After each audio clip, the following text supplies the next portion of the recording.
Hello assholes. So, I've been asked to explain the difference between high art and low art. It is a difference in height which seems to be more metaphorical than actually measurable. But even though it isn't a mathematically measurable difference, the difference between high art and low art still seems to be a lot about counting, and about what counts the most, the down-to-earth point of view of most assholes, or the higher point of view of a few elevated assholes. Most assholes will probably be of the opinion that it is the point of view of the many assholes that should count the most.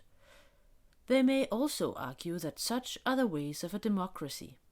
Democratic or not, however, within the arts there is a long tradition of letting the opinion of a few elevated assholes count the most, perhaps in the hope that these assholes may be able to achieve some special insight beyond what most assholes already know and appreciate. If you invite a lot of assholes to your art show, therefore, and only a few of them like it, it may not necessarily mean that you have made bad art. In fact, it may even be a bit dubious if too many assholes seem to like it. If too many assholes find your art immediately appealing, it may indicate that it has been produced with too much regard for the point of view of most assholes, and thus without an eye for this special or higher point of view.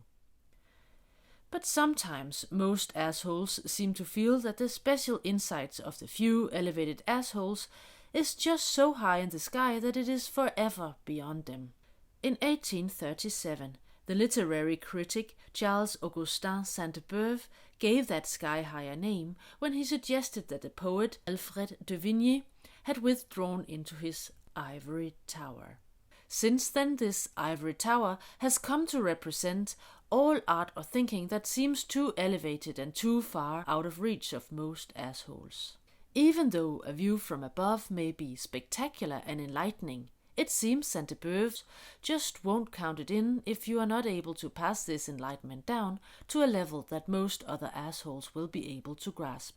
That the special and enlightening perspective of the few elevated assholes thus so often seems to be counted out because it is out of reach for most assholes is, I guess, the great tragedy for the high idea of high art. But now I will ask you to pardon my French as I try to overcome that tragedy and encompass both high ass and low ass. I will do that by reading a passage from the diary of the high-minded Alfred de Vigny, a passage that I find particularly down to earth. In this passage, de Vigny takes a desperate measure of the ground below and tries to look beyond ordinary mathematics of high ass and low ass in order to calculate something that may instead count for all assholes.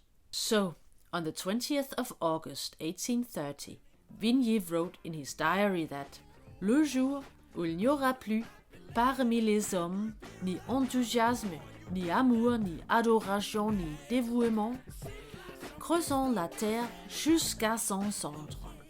Mettons-y 500 milliards de barils de poutre et qu'elle éclate en pièces comme une bombe au milieu du firmament.